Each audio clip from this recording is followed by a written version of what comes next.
Good Monday. Good Monday, everybody. Well, this week has been crazy.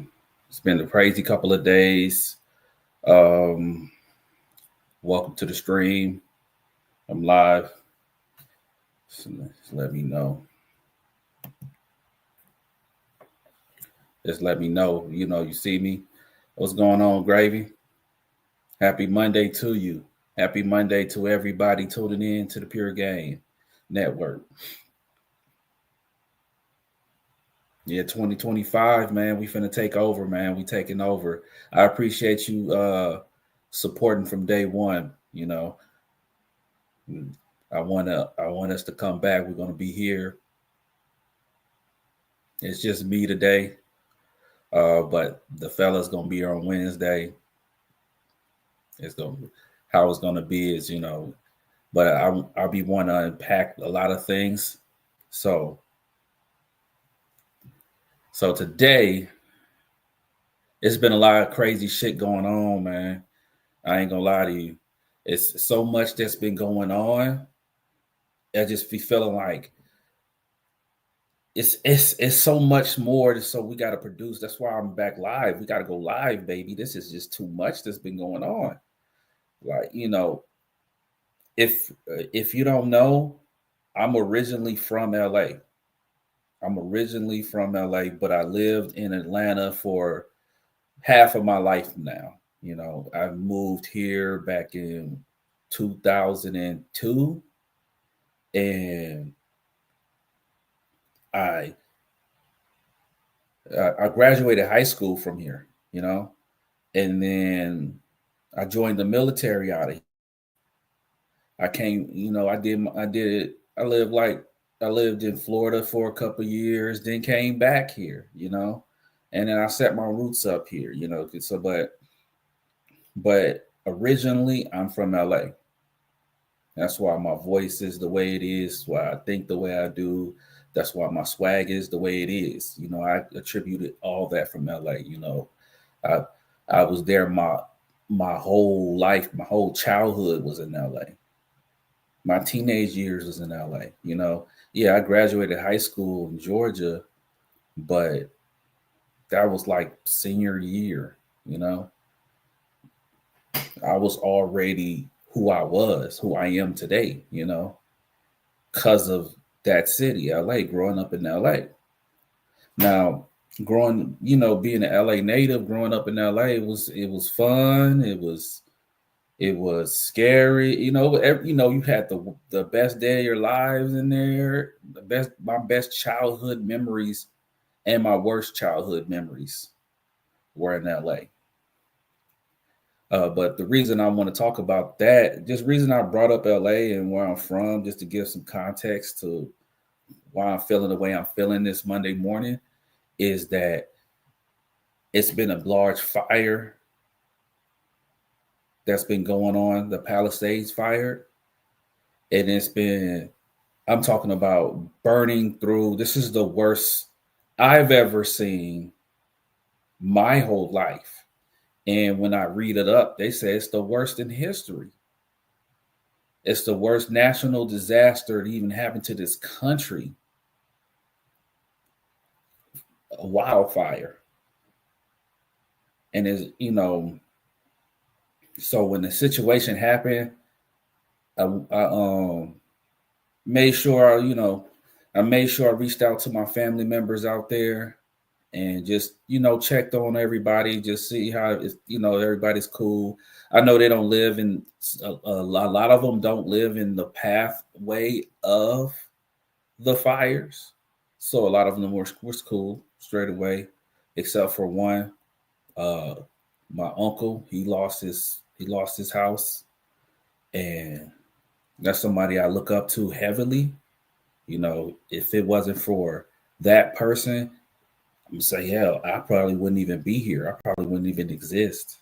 You know, so that that's he lost everything in that fire, and that home he stayed in was in the Palisade area, and He's staying there before I was even born. So, you know, I remember growing up and seeing this house. You know, it was nice. He was in a nice uh neighborhood area, and he kind of really was the one. He was kind of the early person that I seen that was like, you can do this too. You can be here too. You know, he was the inspiration. You know, was a strong black man, military.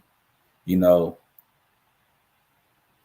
very smart. You know, he's he's one of those top people that you look up to. You know, so for him to lose it in the fire, you know, but to me, as long as everybody's safe, you know, we can always rebuild. You know, we can these things that we cry about is it's straight. You know,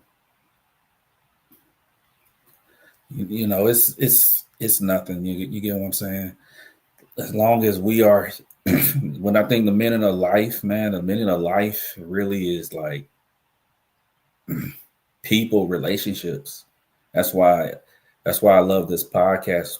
That's why the group that's involved with creating this is the fact that we all understand the importance of life and what it really truly means. So, you know, these things happen.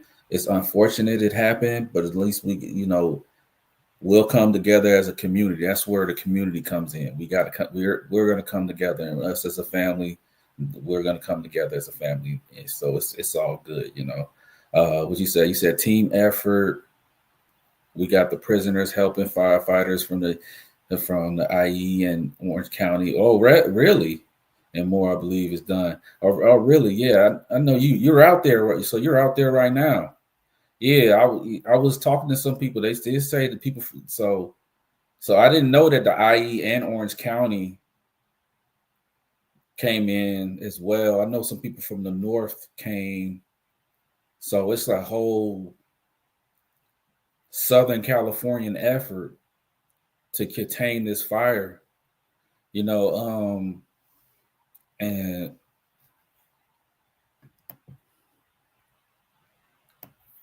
so that leads to my first topic. The Palisades wildfires. It continues throughout the LA area. You know, um,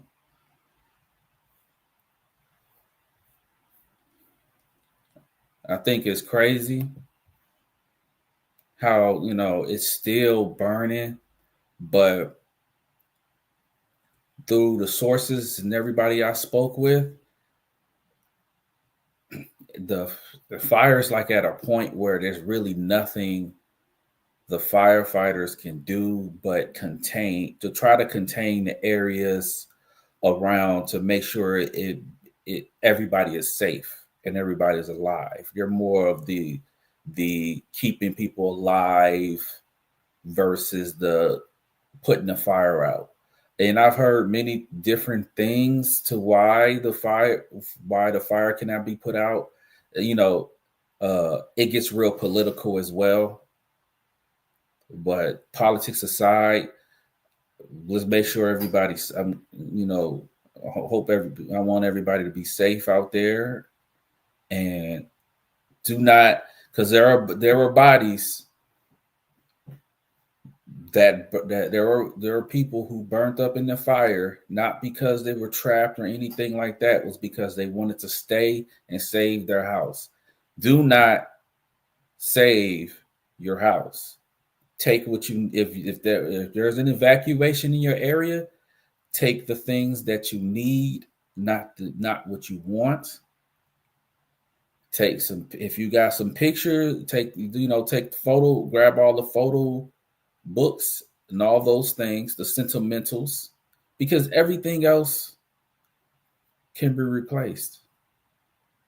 But you cannot be replaced. Your home can be replaced. Your home be rebuilt again, but you cannot. Even if you got to build it yourself, hey, at least you're still here. But saving something that, saving an inanimate object, don't do that. Don't do that. But I wanted to I wanted to update myself live with you guys, because I really want to know what's really going on. What's the containment? So I'm gonna pull up a live video right now, and it's a live conference right now. So most likely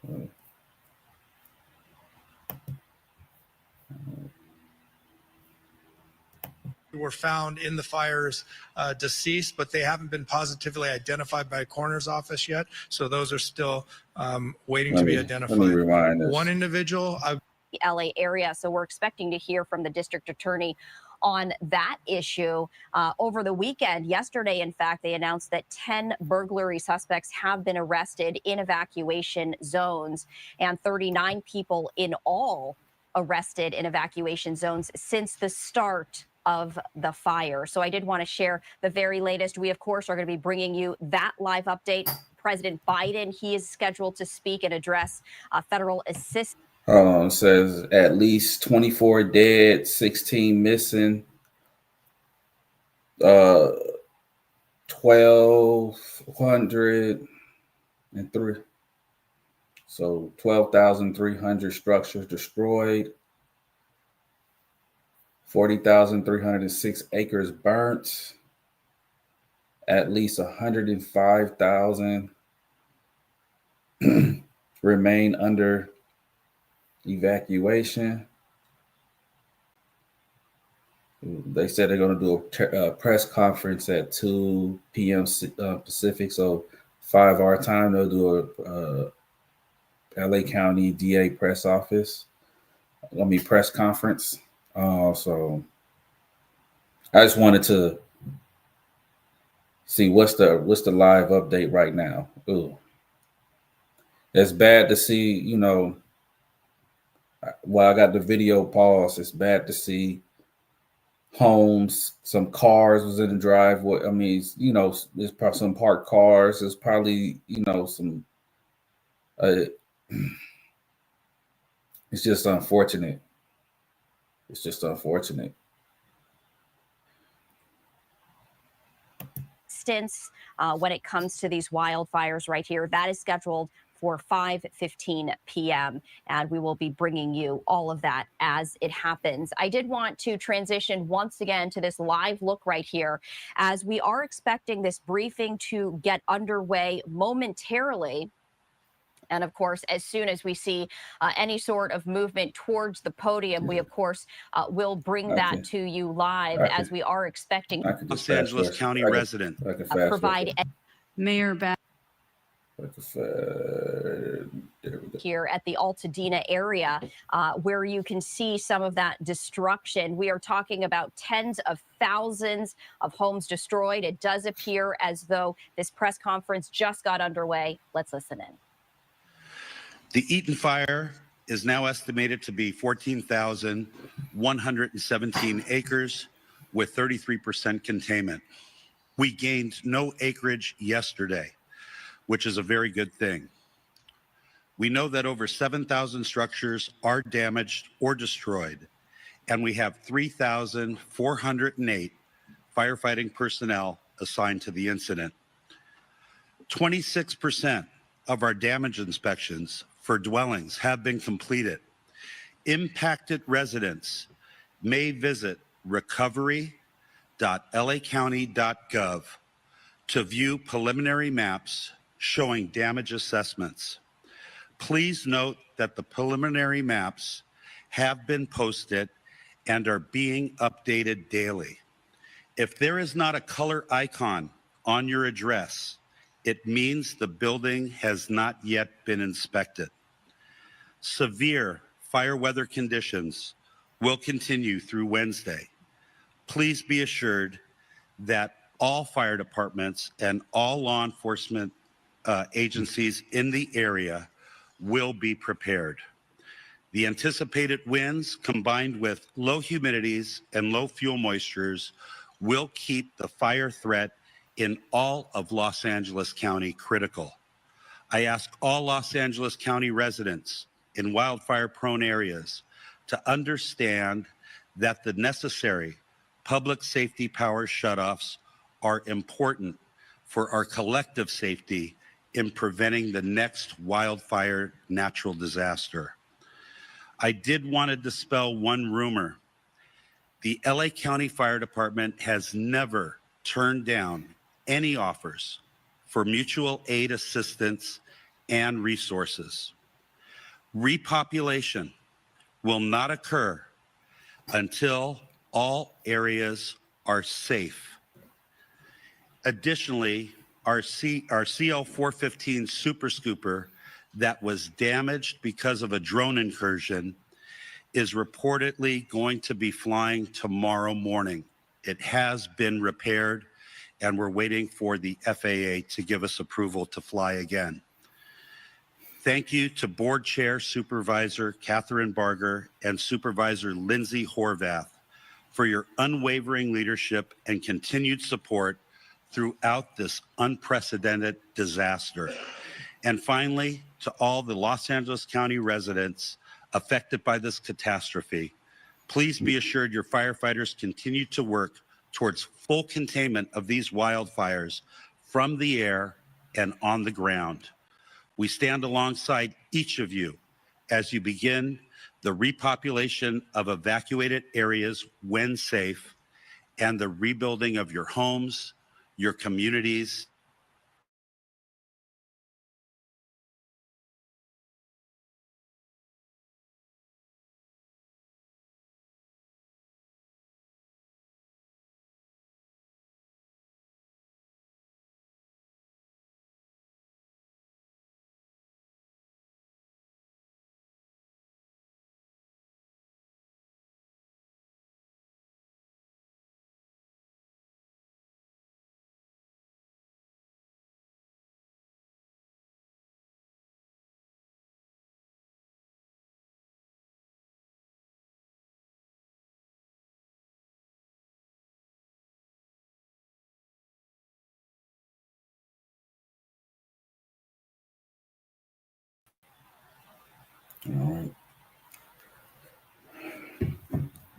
All right, my bad. The connection. It's all good though. You know, can't control those things.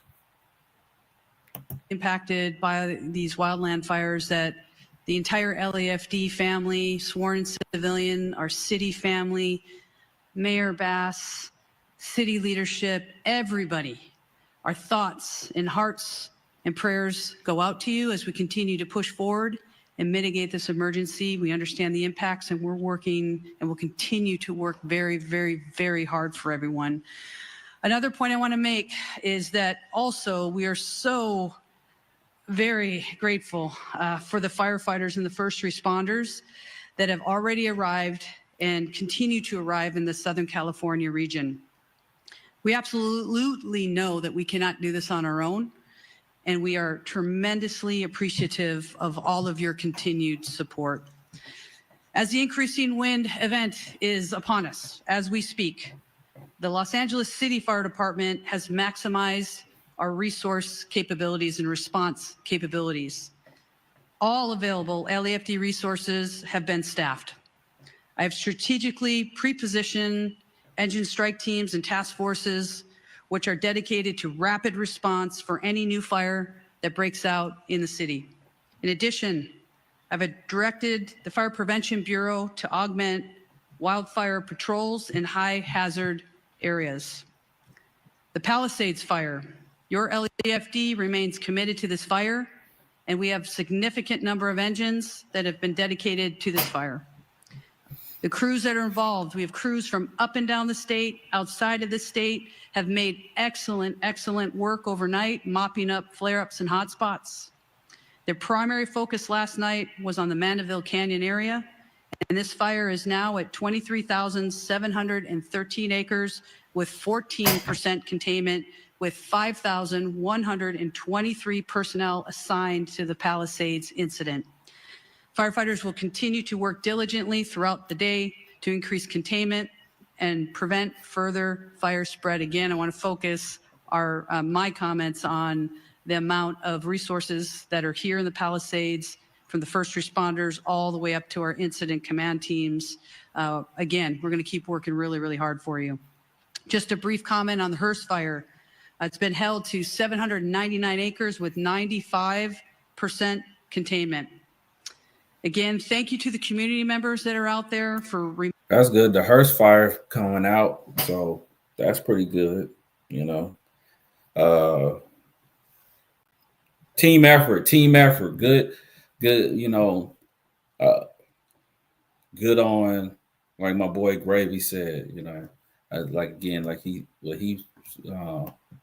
said. You know, team effort. Got prisoners helping firefighters from the IE and Orange County and more. Yeah.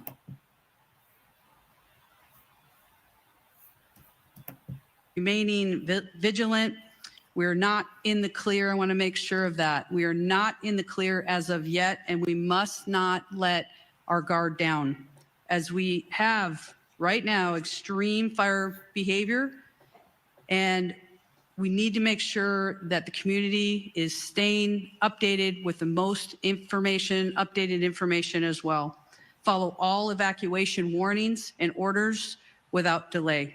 And please, please stay safe. I would now like to introduce our next speaker, and that is Sheriff Luna. Thank you. Robert Luna, Sheriff of Los Angeles County. Regarding our deployment, we still have well over 1,000 of our Los Angeles County deputies out there working on 12-hour shifts. We have 172 California Highway Patrol officers. I'd like to thank the commissioner who was with me yesterday, Sean DeRee, for all of his assistance. I also want to thank Major General Beavers. I was with him as well, and he has fortunately been able to increase the amount of National Guard assistance that he is giving us to up to 600. And he told me yesterday, if we need more, we can ask for more. And we are strategically looking at that, analyzing it, and will ask as needed. Evacuations, we have approximately, and this is some good news because it's dropped, we have over 92,000 people who are under evacuation orders, and approximately 89,000 people who are under evacuation warnings. I want our community to know this, and Chief Maroney did talk about this for a second. In every conversation we're having about evacuations, warnings, whether they're going to implement them or take them away, the conversation about repopulation is on all of our minds. I know that we are attending, staff's attending community meetings, whether they be out in the Palisades fire area in Malibu for us at LA County Sheriffs, in the Altadena area. We are hearing our community loud and clear, and we want to get you in there as soon as possible. But I want to reiterate what is holding us up. This is very important. We are still, for the Altadena area, we are in the third day of grid searching. It is a very grim task. And we, unfortunately, every day we're doing this, we're running across the remains of individual community members. That is not easy work. Very sad to report. And I believe that work is not only going to continue, but I believe will continue to find remains. So please be patient with us. People are saying, I just want to go look at my house and I want to see what's left. We know that, but we have people literally looking for the remains of your neighbors. Please be patient with us. There's a lot of hazards in the area still. The area has not been rendered safe. Please be patient with us. And then we have the potential of crime scenes. And I'm not saying that's what it is. I'm just saying we have to think ahead because we can't go back from that. So please be patient with us. The curfew is still in effect. 6 p.m. to 6 a.m. for specifically the mandatory evacuation areas in both the Palisades impacted area and the Eaton fire impacted areas.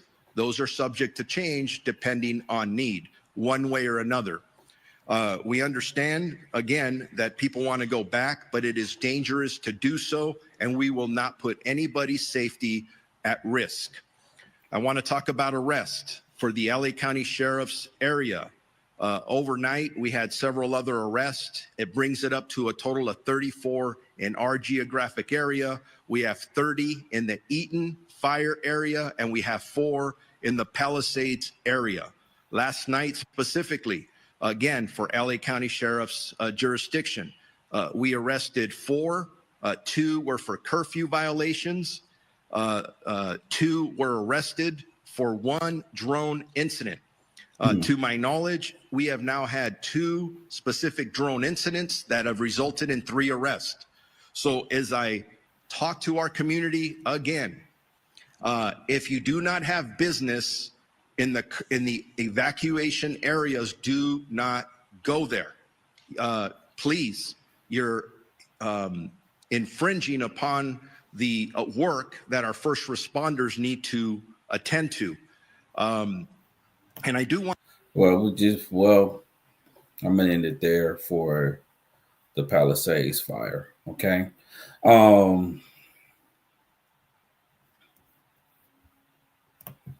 Like I said, it's just, if you're in the area, just, follow the instructions that they got out for you. I understand, sometimes rules, I get it, rules, but this is more for safety. Okay. So make sure that you follow the rules for safety's sake, because, and it's going to really make their jobs a little bit easier. They already got this big stress of getting this fire out. Let's take politics out of it, how we feel about it, everything. I understand, citizens want to go get their stuff, or see how bad, maybe their house didn't.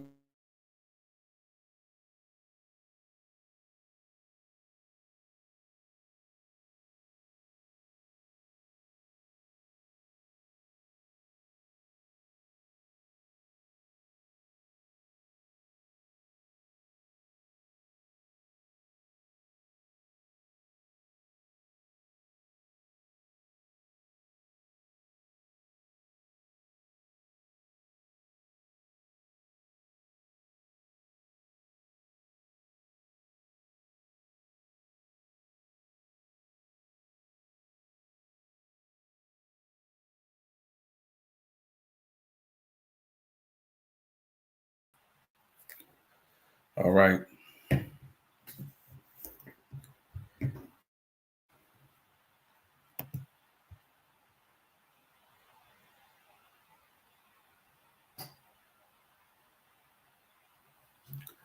All right. He sums up with the feed, but it's all good. What I was saying though was, I understand y'all want to go and see, get your stuff and everything like that, but just follow rules, at least for that area for the time. Assist you when you need to, if you can. And those that's in the area, I encourage you to give what you can. There's these people lost their homes. They lost when they lose their homes, they lose everything. So anything that you have works, I guarantee you.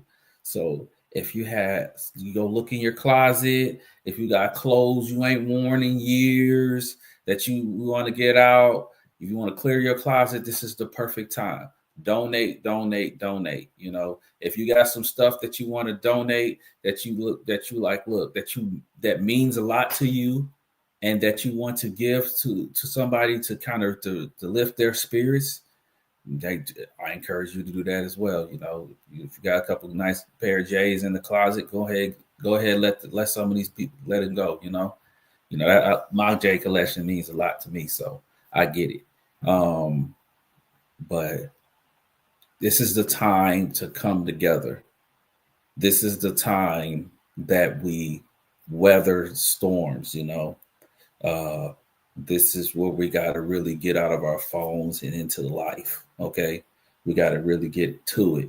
So, my heart is out for everybody out there. Okay. We shall overcome. All right. All right. So let me get into the next topic. Okay. The next topic, I want to talk about Mark Zuckerberg and Facebook. IG, the CEO of all of that. For one thing, what he has accomplished, the age he is, just what he has accomplished in life, like, man, more power to you, bro. More power to you that,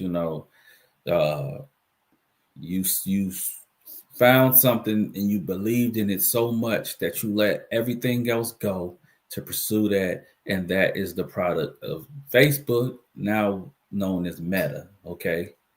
But in saying that, Mark Zuckerberg had came out a couple of days ago and appeared on a Joe Rogan podcast, and he has blamed the Biden administration for suppressing information regarding the COVID vaccines. That's a lot to take in. So what he's saying is that if there is anything that was put on his platform that would question the COVID vaccine, it was quickly removed and was marked as misinformation. And we're all, as if you're a cognitive adult that was alive and breathing, full adulthood, paying bills back in 2020 when COVID really hit. We all know what the hell was going on. We knew it was going on. Like, COVID revealed things about America that, they revealed the truth. That's how we came into this decade. We're halfway past the decade, and things are being revealed every year. This is the revealing decade. I'm just going to have to say it. We have been fed this misinformation as a country about the land of the free and the home of the brave, right? Land of the free. When this pandemic happened, yes, it was a public safety issue, but they had it to a point where they were enforcing you to stay in your homes, enforcing you, not encouraging you, enforcing you, saying people are dying. So they enforce martial law. We talked about martial law before. When I heard about martial law years before that, I used to think of it as like a conspiracy theory, like martial law. Okay, martial law. Yeah, I get it. We're going in martial law. And then that happened. It happened. I mean, we back to normal, quote unquote, now, but we'll never be normal after we just went through a martial law. We had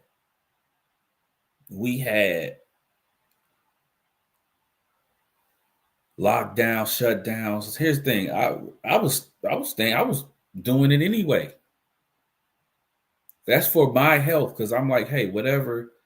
You said that if this is gonna affect my health, it's better to stay away.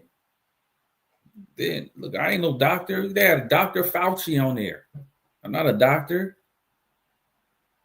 And then everywhere you look, when you try to research it, it was either this is going to kill you, but it's the same. It looks like the cold, though. It looked like the cold virus, So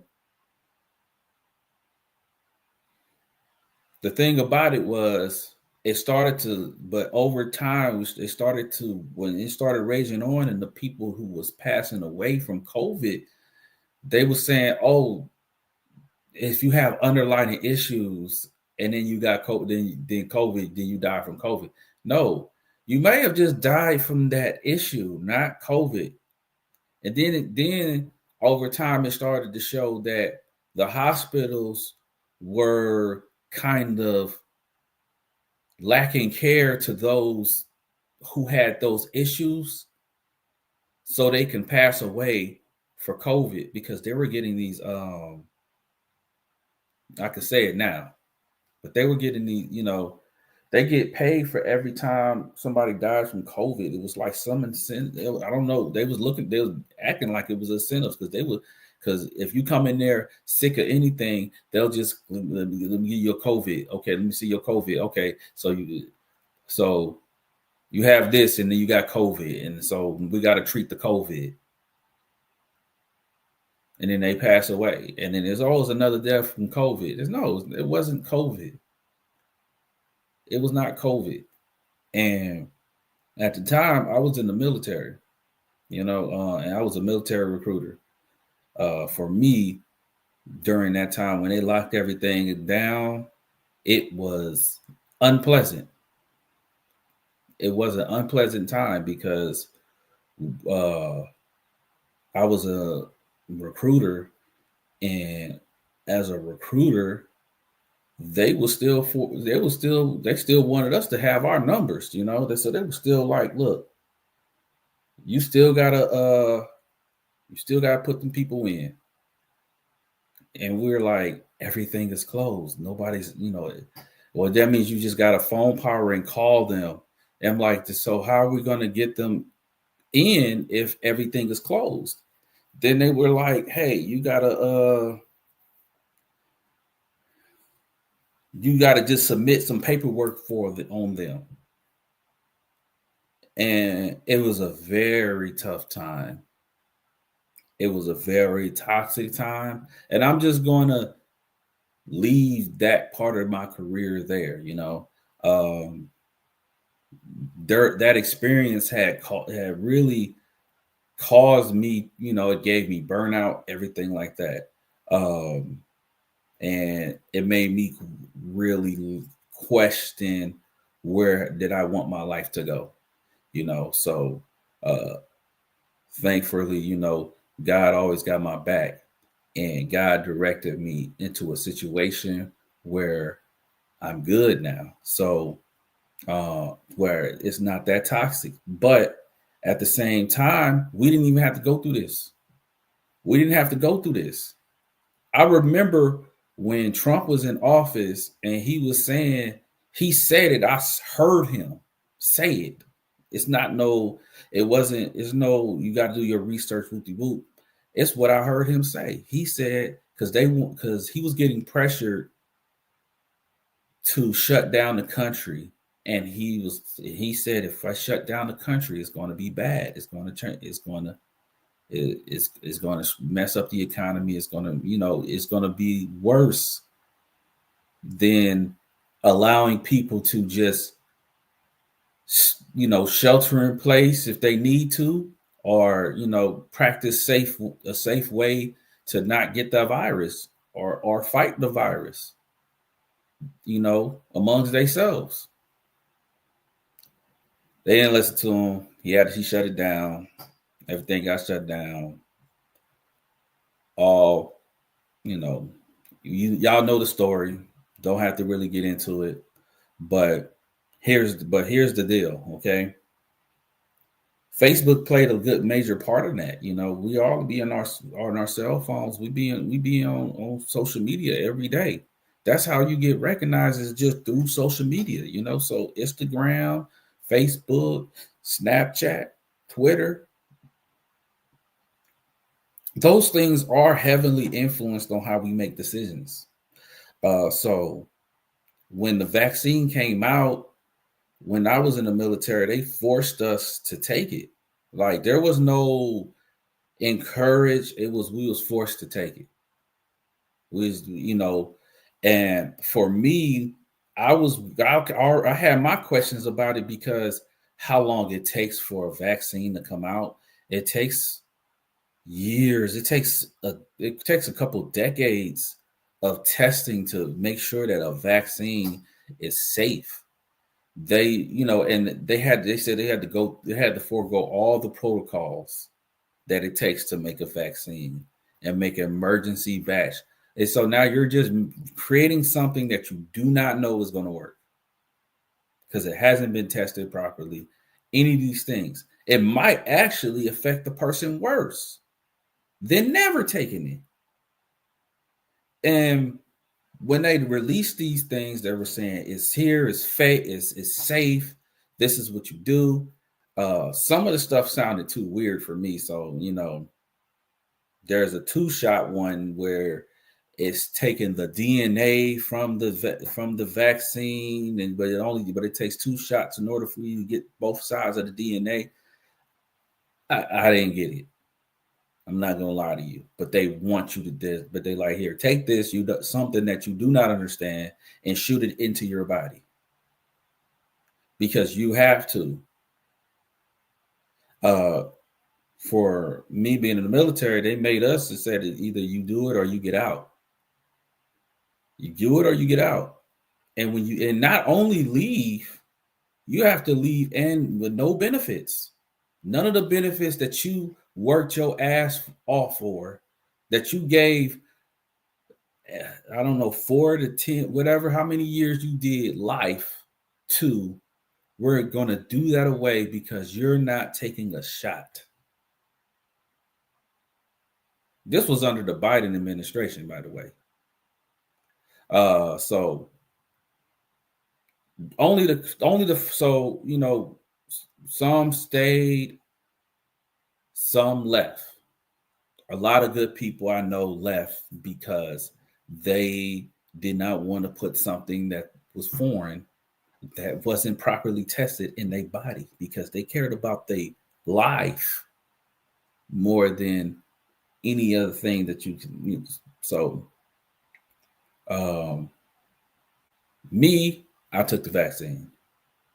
When they said they would, I got, it is what it is. They said they're gonna take away my benefits. Need them benefits. I work too hard for them benefits. I do, late nights. People don't really realize how hard military people work. Like they don't realize the time we put in while y'all sleep. We up. So I wasn't finna just give any of that up. So I did what I had to do, I prayed to God that it didn't damage me and that my body is strong enough to resist whatever I put into it at the time. So, but after that, I started just really living a healthy lifestyle. I still, cheat here and there, but I try to stay as clean as I can. But anyways, I want to go into a video where Mark Zuckerberg, he was on the Joe Rogan Experience, and he was on the Joe Rogan Experience, and this is where he divulged, being pressured by the Biden administration. So let's get into it, okay?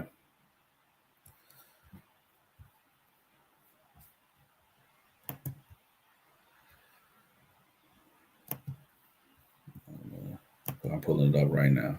All right. Rogan Experience.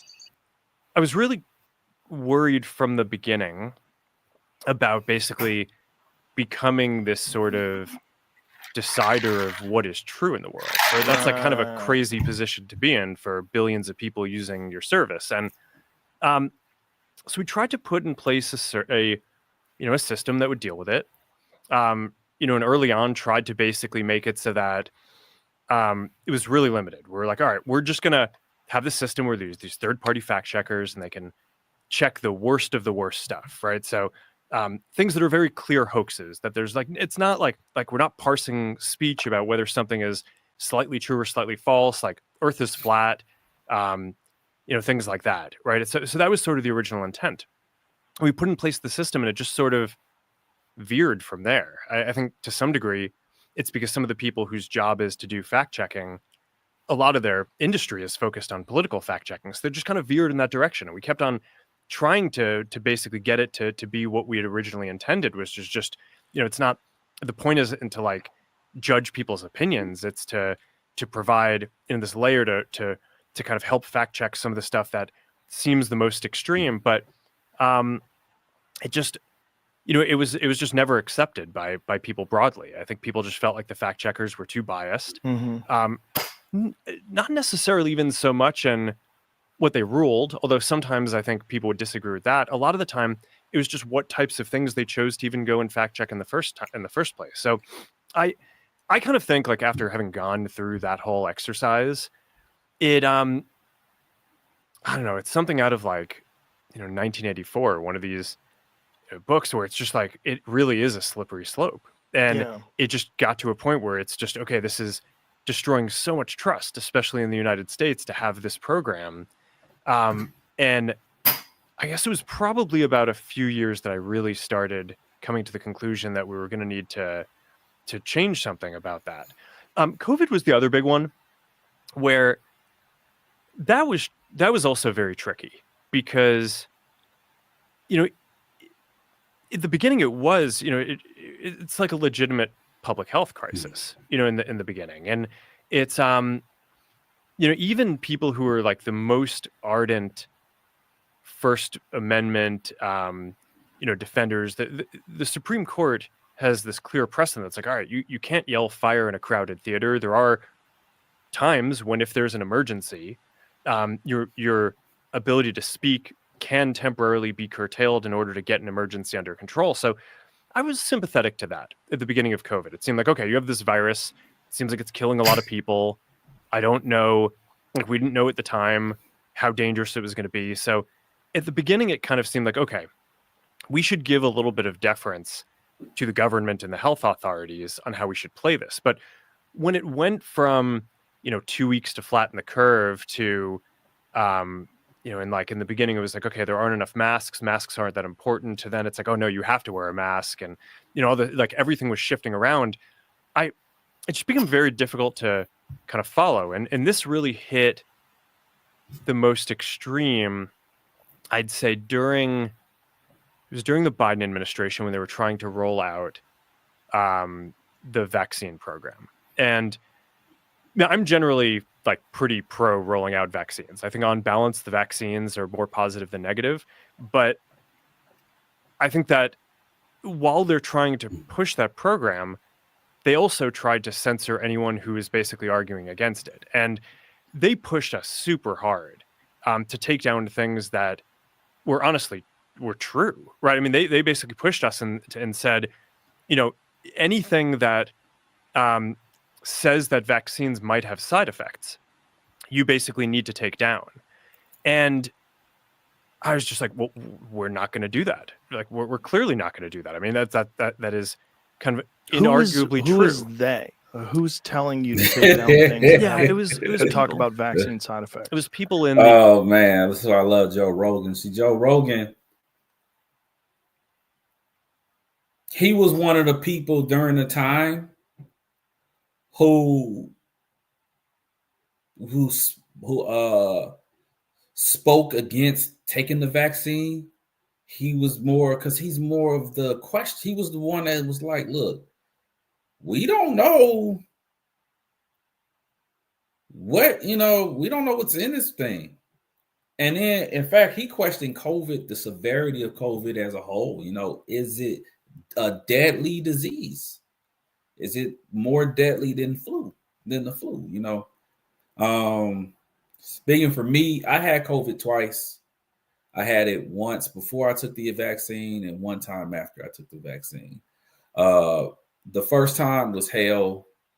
In fact, I got in trouble at work because of it, because I couldn't even, I was so passed out on medication. People had to speak for me. I had my boss and everything calling me everybody for 5 seconds to try to get some additional info when you got COVID. Like, look, I am sick. Wait till I feel better. Well, I'll have a talk with you, you know. God bless them, but I don't want to get to that. But yeah, so Joe Rogan spoke out about it. Then he had an incident with a network when he had got COVID, and he told them that he told his people that he got COVID and that his doctor gave him all the medicine that he needs, and he listed everything that was in the Z pack was in the doctor's pack, and one of them they try to say was a horse dewormer, and like he knows what that, like he's supposed to know that, you know, and it wasn't a horse dewormer. It was just a whole big drama. Now he's sitting here with Mark Zuckerberg being petty, talking about who's they. You know who they is, Joe Rogan. You know who they is. In the Biden administration. I think it was I wasn't involved in those conversations directly, but I think it was. How difficult is that to not be involved in those conversations directly? That's got to be strange too, right? Because you're running the company, but there's clearly you're moderating at scale that's beyond the imagination. The number of human beings you're moderating is fucking insane. Like, what's a Facebook? How many people use it on a daily basis? Forget about how many overall. Like, how many people use it regularly? It's 3.2 billion people use one of our services every day. That's it's wild. More than a third of the planet. That's so crazy. Yeah, and it's almost half of Earth. Well, on a monthly basis, it is probably half of it. But so I want to say that though, there's a lot of like hypercritical people that are conspiracy theorists and think that everybody's a part of some cabal to control them. I want you to understand that whether it's YouTube or all these, whatever place that you think is doing something that's awful, it's good that you speak, because this is how things get changed. And this is how people find out that people are upset about content moderation and censorship. But moderating at scale is insane. Yeah. It's insane. Yeah. What we were talking the other day about the number of videos that go up every hour on YouTube, and it's bananas.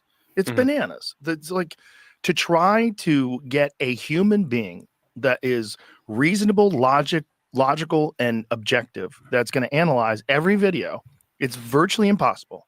It's not possible. So you got to use a bunch of tools. You're going to get a bunch of things wrong. Yep. And you have also people reporting things. And how much is that going to affect things? You could have mass reporting because you have bad actors. You have some corporation that decides we're going to attack this video because it's bad for us, get it taken down. There's so much going on. I want to put that in people's heads before we go on. Like, understand the kind of numbers that we're talking about here. Now understand you have the pandemic, and then you have the administration that's doing something where I think they crossed the line, where it gets really weird, where they're saying what you were saying. They were trying to get you to take down vaccine side effects, which is just crazy. Yeah. So, I mean, like you're saying, I mean,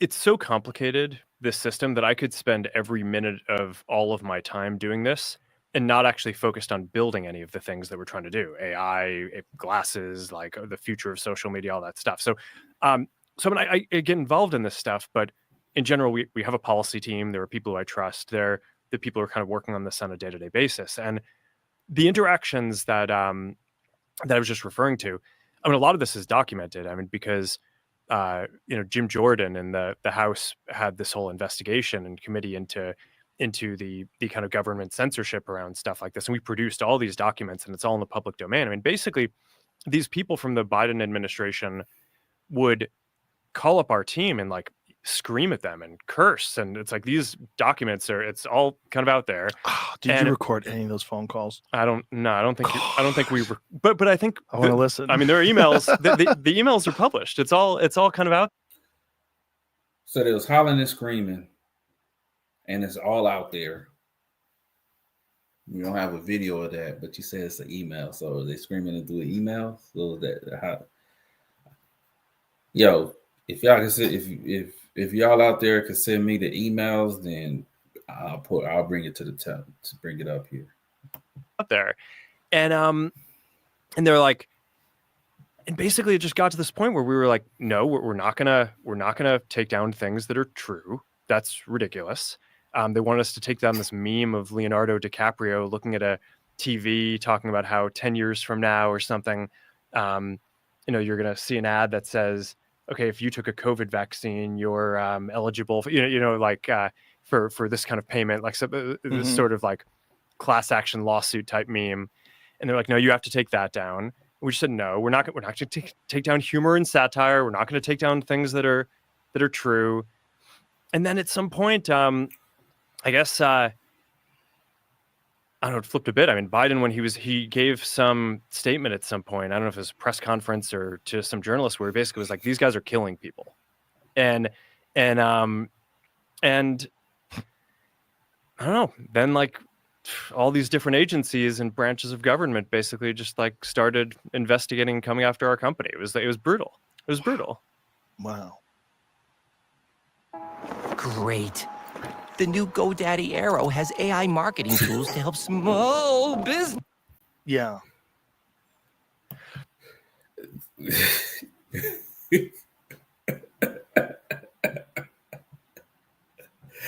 Look at Joe Rogan like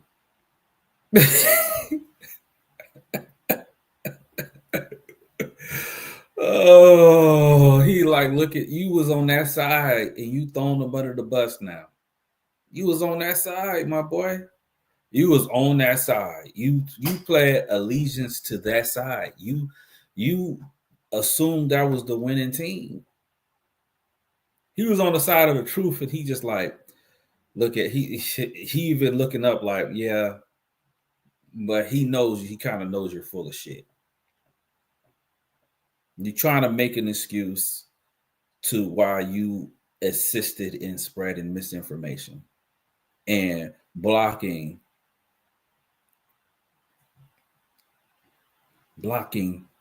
the truth.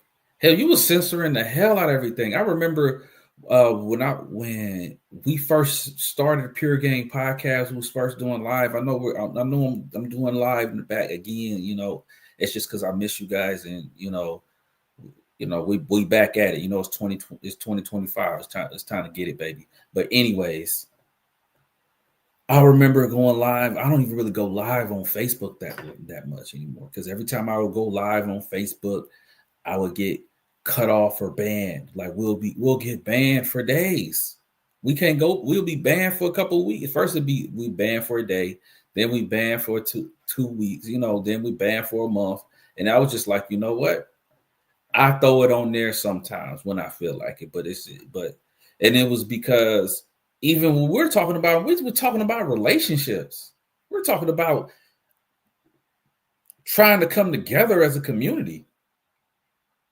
And because we was getting on the ladies about their hypocrisies, y'all wanted to censor us, so he's looking like, yeah, y'all did all that censoring and that team still didn't lose. You went against Trump, and now you're trying to get in his good graces, and and so in order to get in his graces, you're trying to get in the graces of the people that supported him. And the people that supported him were people who felt they were getting misinformed with the COVID vaccine. They were one of them people amongst the voters. And you trying to get, come on, man. We're not stupid. It's just a massive overstepping. Yeah, and I mean, also, I think you weren't killing people. This is the thing about all this. It's like they suppressed so much information about things that people should be doing, regardless of whether or not you believe in the vaccine. Regardless, put that aside. Metabolic health is of the utmost importance in your everyday life, whether there's a pandemic or there's not. And there's a lot of things that you can do that can help you recover from illness. It prevents illnesses.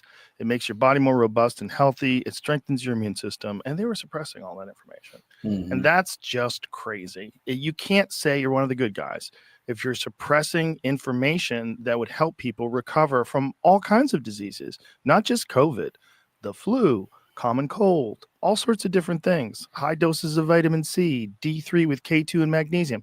They were suppressing this stuff because they didn't want people to think that you could get away with not taking a vaccine, which is really crazy when you're talking about something that 99.07% of people survive.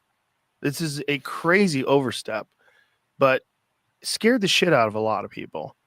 Red pilled, as it were, a lot of people because they realized, like, oh, 1984 is like an instruction manual. I mean, it's like it shows you how things can go that way with wrong speak and with bizarre distortion of facts. And when it comes down to it, in today's day and age, the way people get information is through your platform, through X.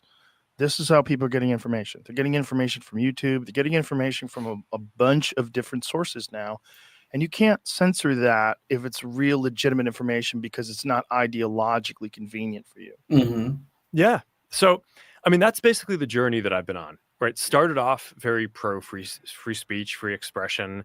And then over the last 10 years, there have been these two big episodes. It was the Trump election and the aftermath, where I feel like in retrospect, I deferred too much to the kind of critique of the media on what we should do. Mm-hmm. And since then, I think generally trust in media has fallen off a cliff, right? So I don't think I'm alone in that journey. I think that's basically the experience that a lot of people have had is, okay, it's the stuff that's being written about is not kind of all accurate.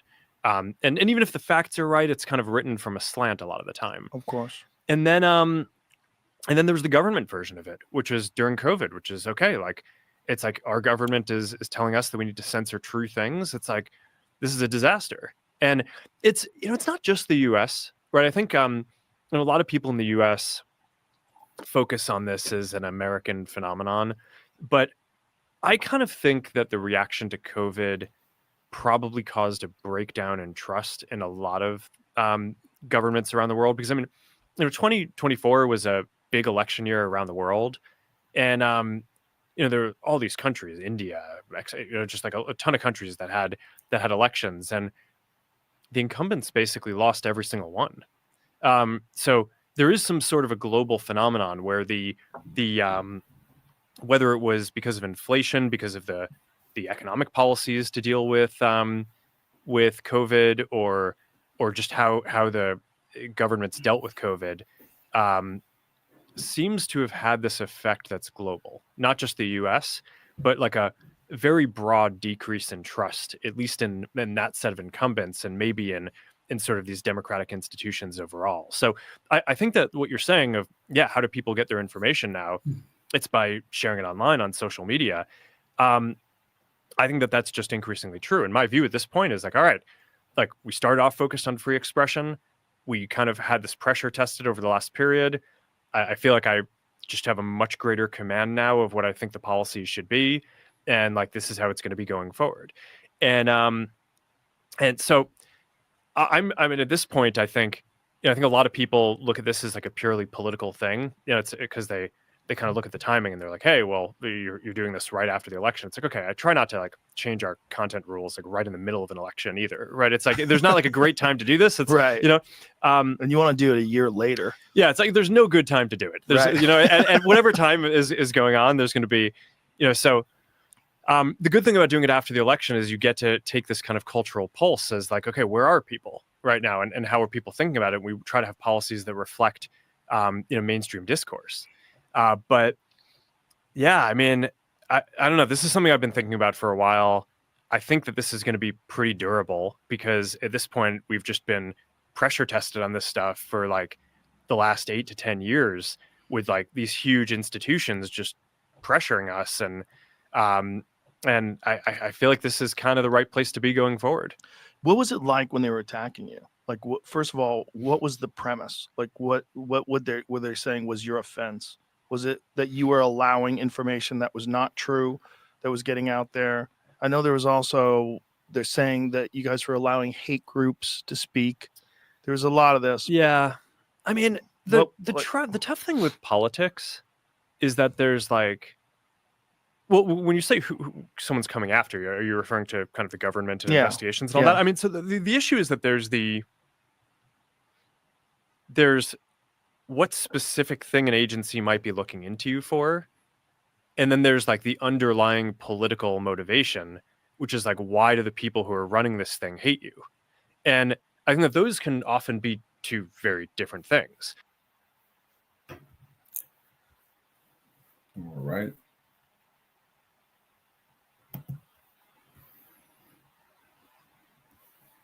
Now taxes is. Let me stop that. All right, so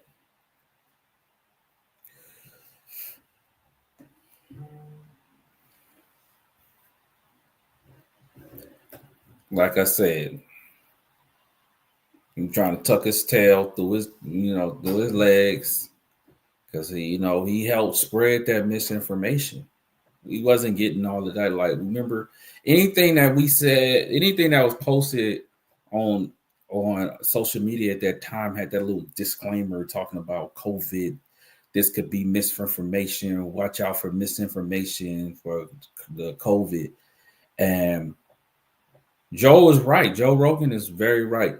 There are healthy things that you can do to your body metabolically to prevent yourself from disease, or can help you combat the disease more effectively than a vaccine. A vaccine is one way, but it's not the only way. It's not the way. You get me?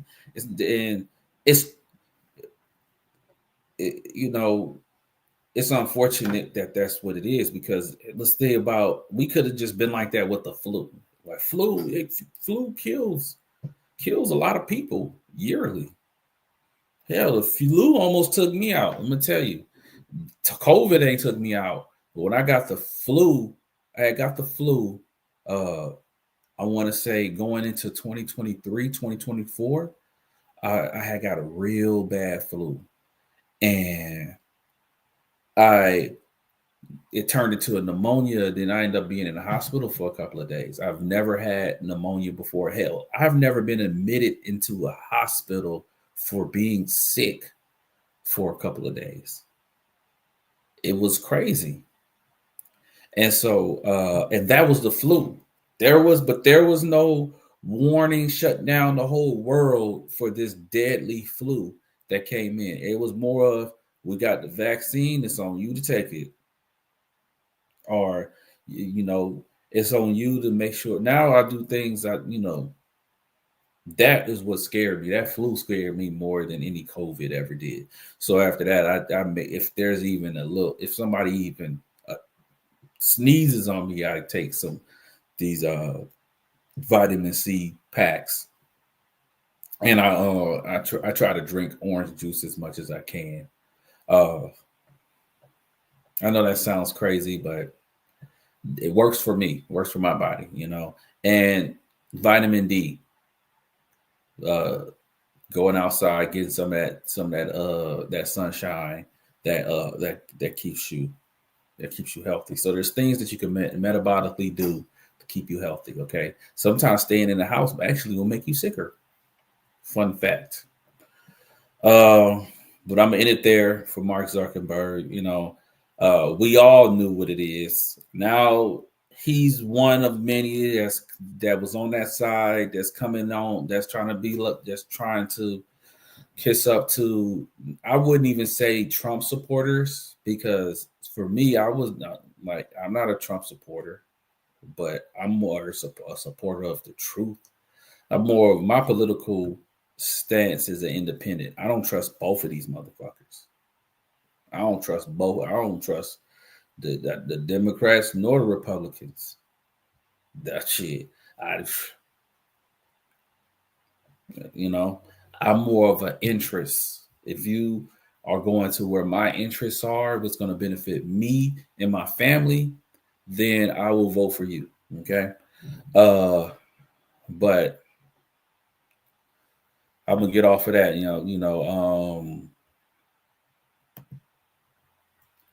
I want to get back into relationships. I want to talk about relationships right now. Okay. If you've seen Cameron this morning crashed out on his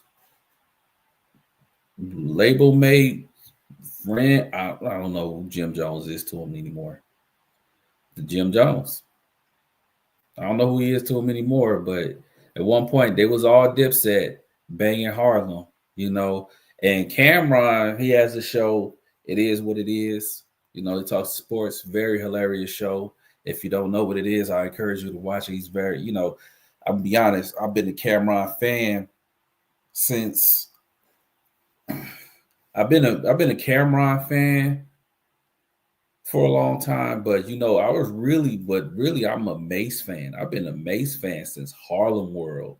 I used to wear my, you know, if you see me on my podcast, I wear my hats backwards like that. That's, you know, that's because Mace used to do it. Mace used to do, man, the first album I ever bought was a Mace album. I'm talking about that I bought with my money. I had other albums that was bought for me, but the first one I ever bought with my own money, Harlem World, Mace, you know. And I like and I know that him and Cam, they didn't get along for a little bit, and now they're back, and man, there ain't no chemistry like Cam and Mace. I'm gonna tell you, ain't no chemistry like Cam and Mace. And here's the thing: as a podcaster, I started to become a fan of other podcasters, and it's great to see Cam transition into podcasts. I mean, I think he kills anything he does. You know, like I said, I'm a big Cameron fan. You know, shout out to them. But in saying that, over the time, you know, they got a new venture. They getting money. They getting money. They've been getting money, but they getting money. They getting this money from this. It is what it is. They big. So you know, so all those old beefs that they may have had in the rap world, they kind of let rap world and rap politics go. They're in media world now. They're in podcasting world. They hanging out with their friends. They having a good time world. You know, they're in the let all of that stuff go world. You know, so they're getting money. So they had 50 Cent come on their podcast, and they kind of really was bantering like, hey, remember that beef we had back in the day? You brought Jim Jones on. I was like, man, that was a good move because I didn't even know Jim had a problem with me. Yo, that was a good move.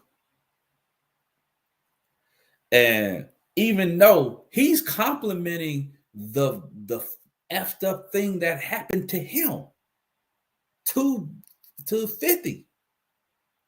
But it was still, at the time, it was messed up. Like, what's Jim doing with 50 if they not seeing eye to eye? Why Jim lining up with the ops? Like, squad is squad. You don't align yourself with the ops. That's what he did. But at the end of the day, nobody got hurt from it.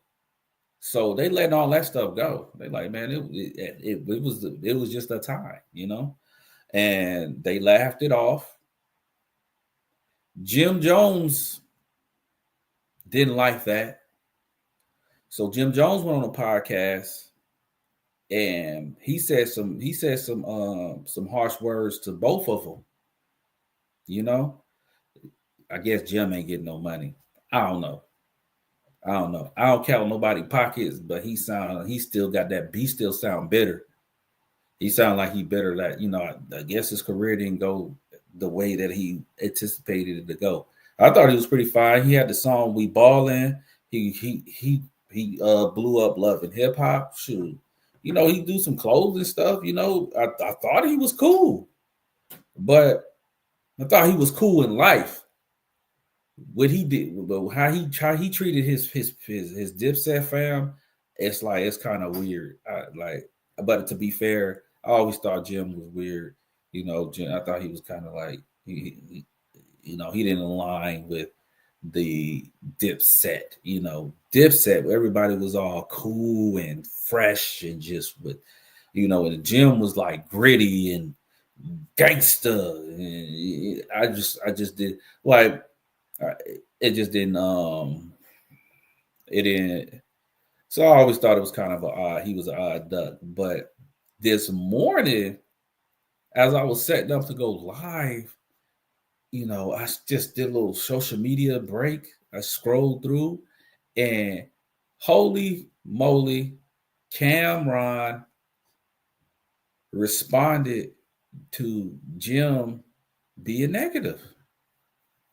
And so I'm gonna play that for you, and then I'll play what I'm gonna start off playing that, and then I'm gonna play what Jimmy said to set Cam off, because you got to hear this. So I'm gonna pull it up. I'm pulling up on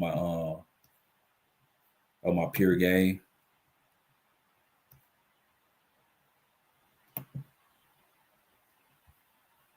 So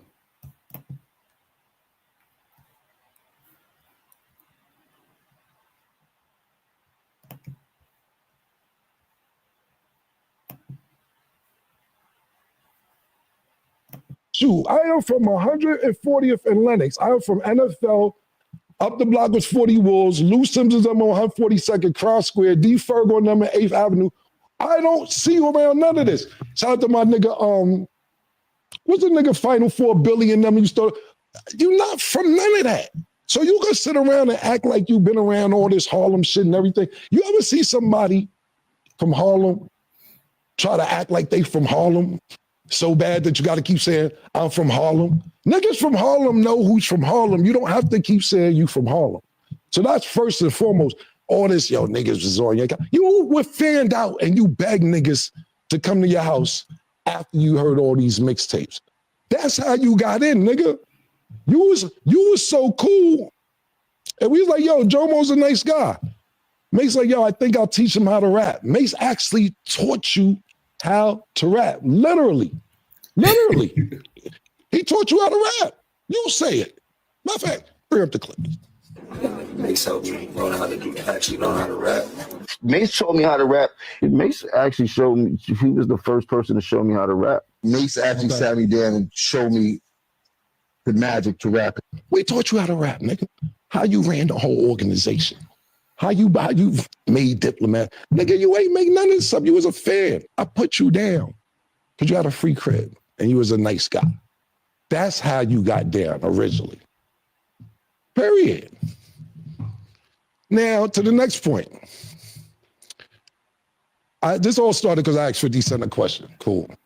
I thought it was cool to ask 50. The shit happened 20 years ago, however many years ago. I thought it was all good. I had no problem thinking, okay. He tricked niggas out their spot, came to the spot. I know 50 said it. And they went on he was funny. I thought it was funny when he said the shit. But I didn't think it'd be a big deal because you make up with every nigga that put hands on you. But I see the pattern now. If a nigga agree to disagree with you and don't want to take it that route because they got some genuine love for you, you keep going on and on and on. Every nigga that put hands on you or you get told, you cool with them. I see you with C Gutter. Junior Mafia, cool.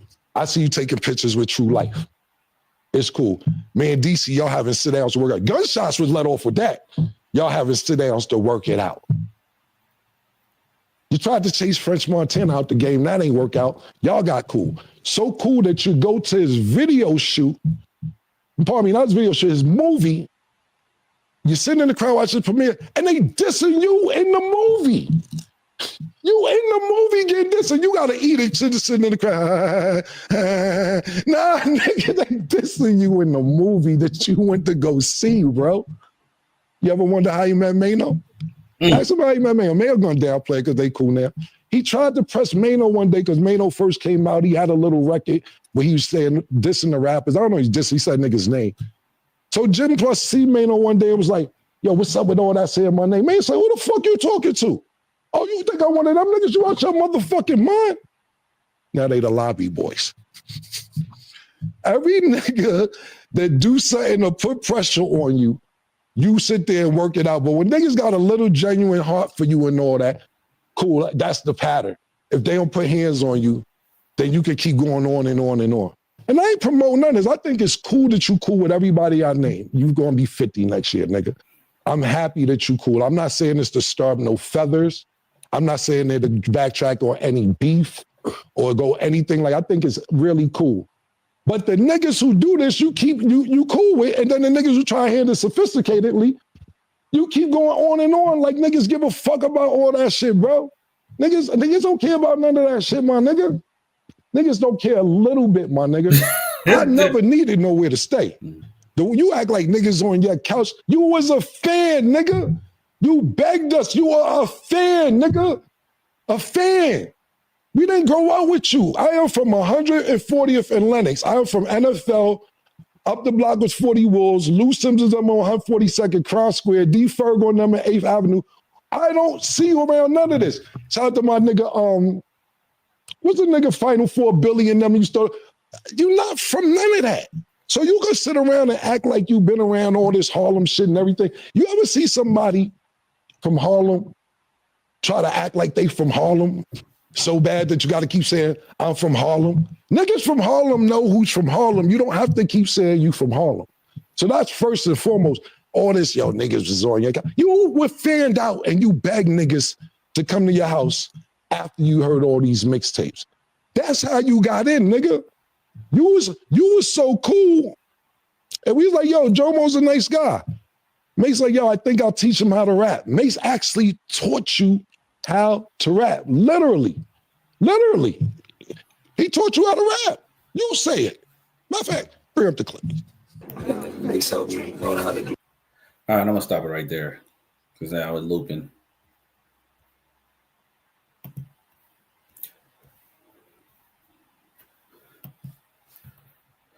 That's crazy. Like, my boy taught him how to rap. My boy.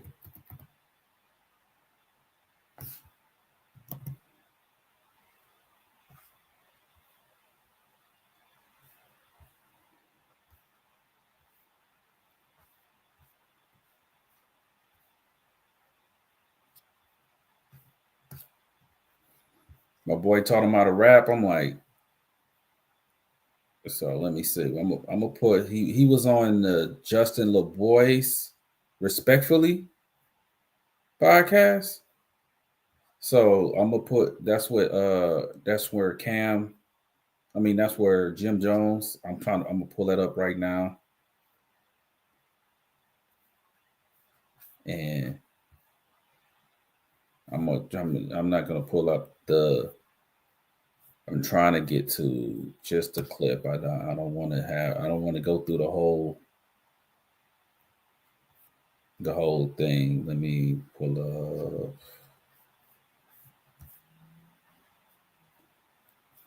Now, mind you, this just happened this morning, so forgive me on the delay on pulling up this one. Okay. But let's see. Okay, I'm gonna put this one up. Let's see what he said to set off Cam.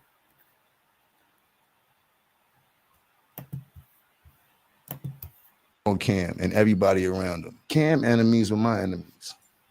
Okay. Anybody Cam didn't like, I didn't like.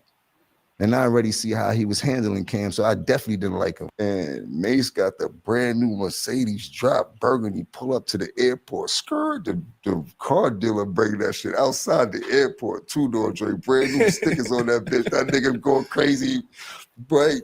Joking and shit like that with Cam and shit. That nigga jumped in the shit by himself with skirt off. I said, yeah, this nigga is a different type of animal. That is doing dance moves, like coordinated dance moves on the speaker and shit like that. I never forget this shit, like matching outfits, coordinated dance moves, like what show? Or Cam bust out that shit, like we ain't doing this shit no more. All these niggas. Jim Jones finally breaks his silence, shedding light on why he chose to turn on Cam back in the day and attempt a partnership with 50 Cent, a move that, in hindsight, revealed 50 was playing him all along. You heard? I did what I wanted to do. I seen the shit wasn't going right, so I started doing what Jim Jones needed to do for Jim Jones. Because the nigga that was supposed to be the Don wasn't taking care of the capo. 50, what you did, so we was having interior problems at Dipset. Nobody knew about this. Nobody knew that we was like not on the same page. Right. So when me and you were battling during our music thing, you got members of Dipset to come to your show. And I'm like,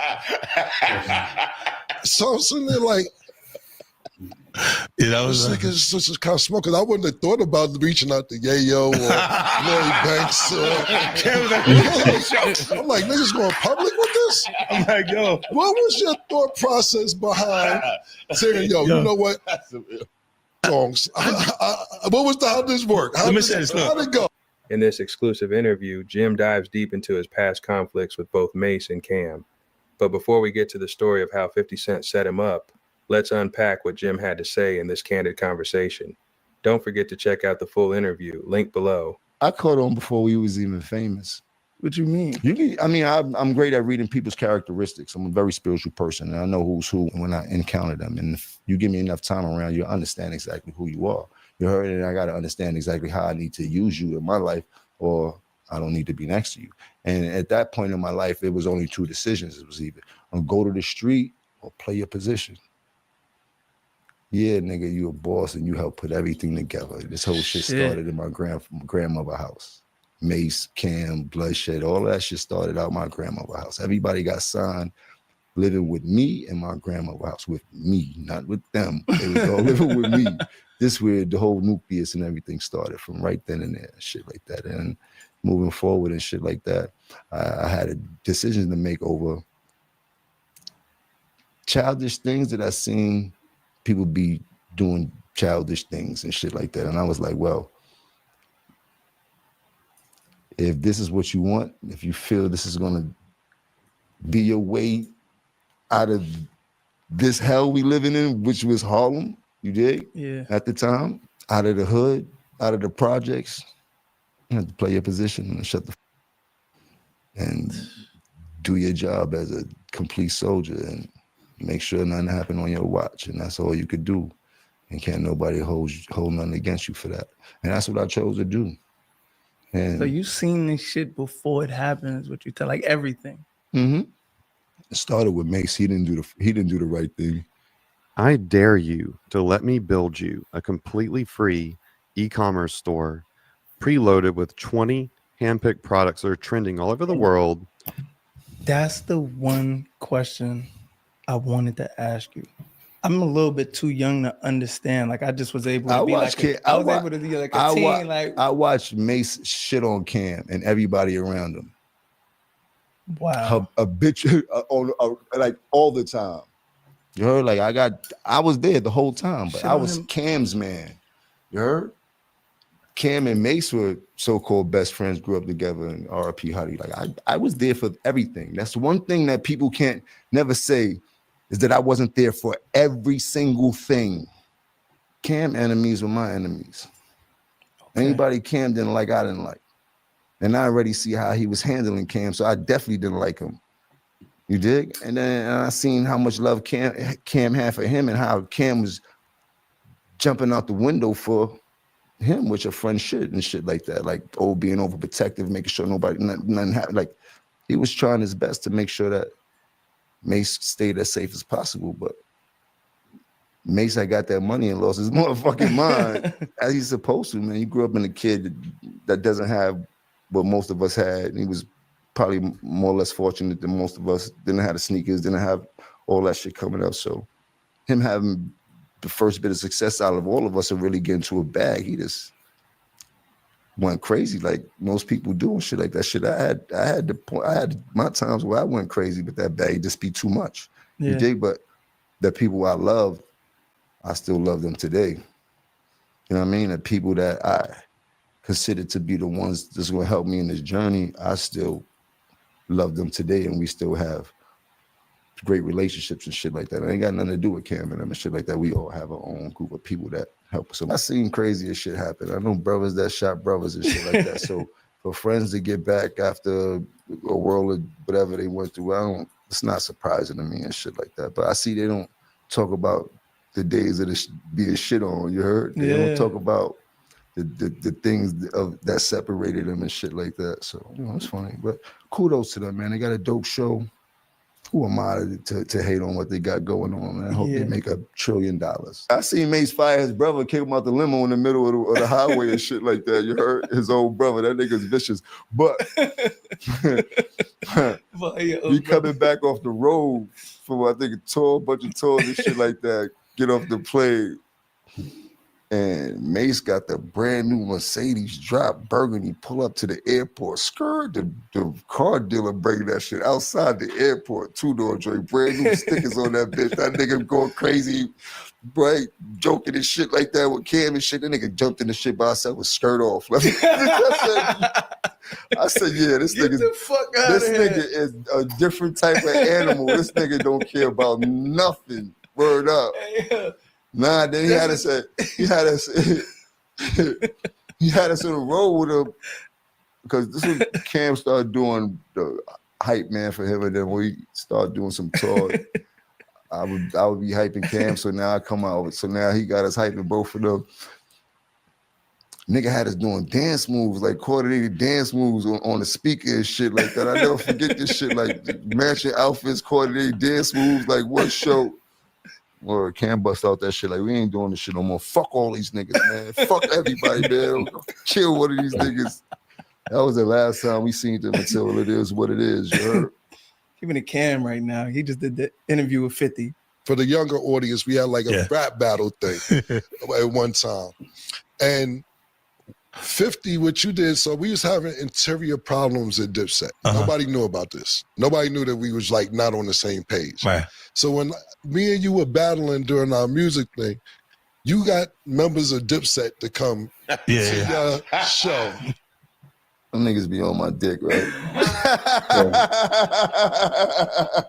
Them niggas ain't got nothing else to think about but Capo. I did a lot for them niggas in their life. You heard?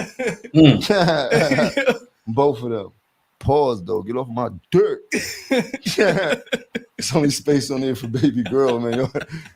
Come on, man. Tugging on my shit like that. Yo, you never clear shit up. And we never hear your side of the story. Cam was like, I thought we could pull it together. Next thing I know, I see Jim performing with That nigga ain't think nothing. He could pull nothing together. He couldn't do nothing with me. He couldn't tell me nothing, nigga. Like, let's not get this shit twisted. Like, nigga, nobody could tell me nothing, nigga. I was my own boss. I did what I did as a fucking soldier because I was a soldier, nigga. You heard? I had the soldiers, niggas. Niggas didn't tell me nothing. You heard? I did what I wanted to do. I seen the shit wasn't going right, so I started doing what Jim Jones needed to do for Jim Jones because the nigga that was supposed to be the Don wasn't taking care of the capo. Started feeling like the Gotti movie, you heard? But what was the point where you realized I'm gonna have to do what the fuck I gotta do because this shit? I mean, there was definitely the last straw. There's nothing in my memory like, yo, that was the last show, but it was just the sequence of the way things was going, and it came to a point where I had to worry about who Jim Jones was moving forward. Then I was worried about anybody else because nobody else was worried about me. I got to a point where I became famous too. It was a point where all the famous people know me. Then after that, it was like, shit, I'm just as famous as all the famous people. He sent in Cameron had problems. 50, what you did, so we was having interior problems at Dipset. Nobody knew about this. Nobody knew that we was like not on the same page. Right. So when me and you were battling during our music thing, he said what he said. He felt like, so he felt like Cam wasn't taking care of him, so he had to do what he had to do. You heard? You had to do what he had to do. You know, you had to be the Don. You feel me? You had to do what you got to do because he felt because the Don wouldn't take care of the capo. He's the capo. You know? Yeah. Casino. You know? I feel like, you know, those people, you know, when y'all speak of the mob, they really hated us too. They used to call us the N-word. Remember that? The capo and the Don. And it was business, man. What are you talking about? I have respect for all my OGs and all the, I have a respect for everybody that's been in the game that paved the way. But you gotta let those things go. It happened, it was years ago. You got to let things go. Get into a good space. Like I have traumas, I have things I have to deal with, but in order to get in a good space, you have to make something for yourself. Get something for yourself. You seem pretty cool on that mic, man. Start you a podcast, the Capo podcast. Shit. Get into the media space, or make some more music, or you can have some, a youngster come up under you and you can give them that tutelage. But that anger, you got to get rid of that, my man. That's going to eat you up inside, that anger, but to be fair, I really hope, I hope they patch their things out. I hope that's just really the most we're going to hear from this is just they said they sides of the story. Cam is going to be Cam, bro. Just Jim, y'all going to be Jim. That's why I love Dipset. That's why I love your group. Y'all came in the game being yourselves, and that's what y'all going to stay yourselves. So just unity, man. You're stronger together than you are apart. So, I get that. You didn't like the way that Mace treated Cam, but Mace and Cam relationship was the bond was deep. They grew up together. It's deeper than rap. It's deeper than money. Making money together amongst as friends is probably the best thing that you can ever do. Like, if I'm not rich with my guys, then I don't think I'm gonna be rich. I don't give a hell. I don't really give too much about as long as my bills is paid, my family's taken care of. I really don't care. Relationships is more important to me.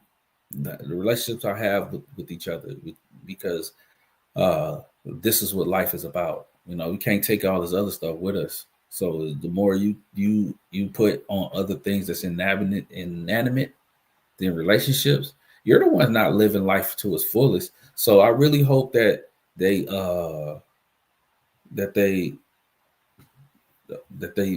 put everything together, that they squash everything, because it ain't worth it. But I'm going to end the stream here. I want to thank everybody that's been hanging out with me today. I know it's Monday. You got to give it back to it. I was hanging out with y'all for the lunch hour, but we're going to have another show Wednesday. We're going to have the rest of the Pure Game crew come out on Wednesday, and we got some more live streaming to do.